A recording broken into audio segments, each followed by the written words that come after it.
오늘 이제 마지막 세 번째 문제만을 남겨두고 있는데요. 바로 만나보시죠. 네, 조선까지 체크를 해봤다면 이제는 어떤 섹터가 남아있을까 많은 분들 궁금하실 텐데요. 마지막 저희의 시험지를 통해 확인해 보도록 하겠습니다. 바로 열어주시죠. 네, 자동차 관련 이야기입니다. 자동차 관세 15%로 합의가 되면서 관련주 오늘 큰 변동폭을 보였습니다. 오늘 아침 프리마켓에서는 현대차 9% 넘게 급등을 했었는데요. 이내 차익 실현 나오면서 결국에는 4% 넘는 하락으로 거래를 마쳤죠. 그동안 한국자동차, 한미 FTA로 무관세를 받아왔고요. 일본의 경우에는 2.5% 관세를 받아왔습니다. 하지만 이제는 예외 없이 모두가 15% 관세를 내게 된 건데 총 계산을 해보면 우리 한국 기업이 2.5%를 더 내야 하는 부담감이 커진 상황입니다. 이에 따라서 현재 증권사에서도 현대차, 기아 앞으로 15%를 받게 되면 영업이익 그대로 줄어들 수밖에 없다라는 권고가 나오고 있는데요. 하지만 반대 입장도 있긴 합니다. 당초 예상했었던 관세율보다 줄었고 불확실성이 줄어든 건 호재다라는 이야기도 나오고 있는데요. 이렇게 EU와 일본보다 가격 경쟁력 하락했다라는 우려가 나오고 있는 자동차 관련주, 오늘의 하락이 오히려 기회다라고 잡고 싶다면 저가 매수 관점에서 자동차주의 투자 매력도는 얼마나 될까요? 투자 매력도 OX를 통해 확인해 보도록 하겠습니다. 그럼 자동차에 대한 마지막 주식 남녀의 선택, 보드를 들어주시죠. 조선이 수혜를 받고 조선이 잘 가고 있다는 거 다 알지만 신규 투자로 접근하기에는 부담스럽다라고 느끼는 분들이 그러면 자동차를 이 타이밍에 보는 건 어떨까라고 생각을 하시는 것 같습니다. 물론 15% 조금 아쉬운 결과를 받아들었지만 그래도 기존에 예고됐던 것보단 낮아졌고 그리고 워낙 이제 또 경쟁력이 있다 보니까 저가 매수를 해볼 수 있지 않을까 하는 의견에 대해서 두 분에게 물어봤는데요. 두 분 다 일단 보도에는 동그라미가 보입니다. 자, 한 분씩 얘기를 들어보도록 하죠. 먼저 이해나 대표님. 네. 오늘 한미 자동차 관세를 15%로 합의하면서 이 유럽연합이나 그리고 일본 대비 가격 경쟁력 하락 우려가 제기되면서 주가가 오늘 당일 고점 대비 무려 12% 가까이 하락했습니다. 그러나 이제 저가 매수 관점으로만 접근한다면 당연히 장기적인 관점에서는 투자할 가치는 충분하다고 볼 수 있습니다. 예. 한미 관세 합의 전 기존 25%까지 거론됐던 상황에서 사실상 15%로 확정이 된 거기 때문에 15%라는 관세는 발생하게 되었지만 어느 정도 당연히 불확실성은 해소되었기 때문에 이제는 예측 가능한 비용 구조가 확보되었다는 점은 이제 긍정적으로 볼 수 있지 않을까 생각이 됩니다. 또 오늘의 정말 큰 하락은 상승이 선반영을 하듯 이 하락 또한 충분히 선반영을 보인 것으로 보여집니다.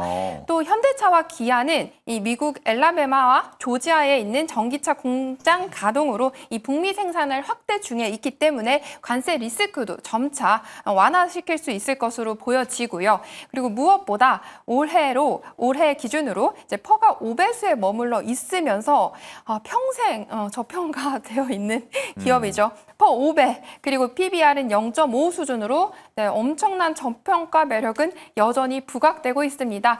대표적인 고배당주로도 또 알려져 있기 때문에 세제 개편안 이야기와 덧붙여서 드린다라고 하면 당연히 현대차는 현 시점 기준으로 투자 매력도가 충분히 있다라고 볼 수 있을 것 같습니다. 예. 또 주가의 단기 급락으로 이 배당 수익률도 5%에서 6%를 고려해 볼 수 있을 것 같은데 이렇게 기대되면서 이 가치주 매력이 더욱 증가할 수밖에 없다고 보고 있고요.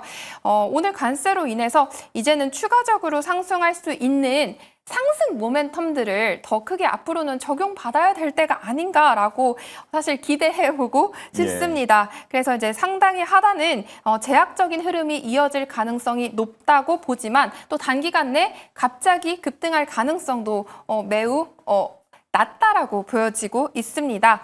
그래서 저평가 국면에서는 일단 자동차 센터는 현재 이 저가 매수의 관점으로는 충분히 당연히 유효하다고 보고 있습니다. 다만 한 가지 주의할 점이라고 하면 단기적인 접근이라면 오늘 400만 주가 넘는 거래량과 함께 현대차가 모처럼 거래량을 이렇게 동반을 하면서 우코리를 단 음봉으로 출연을 했습니다. 맞아요. 그래서 이제 추가 하락 가능성은 단기간 내 저는 분명히 있을 수 있다라고 봐야 되기 때문에 가급적 많이 싸졌다 이제 사야지 라는 그 관점보다는 차라리 현 시점에는요, 여러분 최근에 주목을 받았던 삼성전자와 삼성전자 밸류체인이 지금 조금 눌림목에 있습니다. 그래서 얘네들을 먼저 단기적인 관점으로는 조금 더 집중을 해주시면 좋을 것 같고요.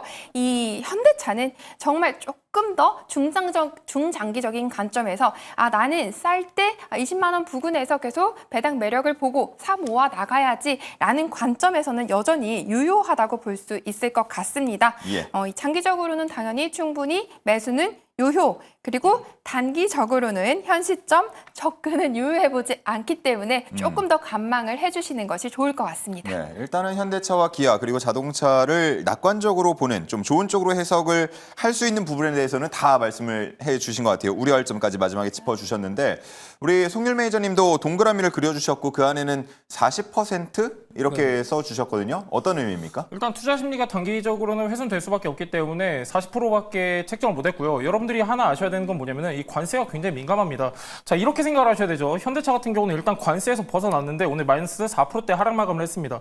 자, 근데 25% 적용받다가 15%면은 좋은 거 아니야? 이렇게 생각할 수가 있는데 우리나라 이제 무역 대표단 입장에 따르면은 원래 자동차 관세는 12.5%로 조정을 하려고 했다고 합니다. 예. 근데 이제 미국 측에서 이제 완강하게 15% 밀어붙여서 이렇게 책정이 됐는데 왜 이 2.5%가 중요하냐면은 이제 유럽연합에서 생산한 자동차 같은 경우는 미국 관세 앞전에 2에서 3% 정도 적용을 받고 있었습니다. 지금 표에도 나오고 있죠. 맞습니다. 예. 그래서 이제 가격 경쟁력에서는 우리 기업들이 우위에 선점을 하고 있었는데 지금은 사실상 거의 비슷비슷한 수준이거든요. 그래서 지금 이제 투자 심리가 강하게 훼손됐다 이렇게 좀 말씀드릴 수 있겠고요. 다만 이제 긍정적인 부분은 관세 리스크가 해소가 됐고, 자 아까 이제 대표님께서 말씀해 주셨는데 현대 기아차 같은 경우는 조지아랑 미국의 엘라베마에 지금 이제 생산 공장을 갖고 있기 때문에 사실상 관세 리스크가 그렇게 크지 않을 수도 있습니다. 또 하나 여러분들이 이제 체크하셔야 되는 거는 지금 주가적인 흐름을 체크하셔야 되는데 자동차주 PBR로 봤을 때는 0.5에서 0.6배 수준입니다. 전체적으로 역사적 저점은 맞거든요. 자, 대표적인 지표격 역할하는 현대차를 보시면요. 오늘 주가가 21만 원대입니다. 자, 왜 이걸 제가 여러분한테 말씀드리고 싶냐면은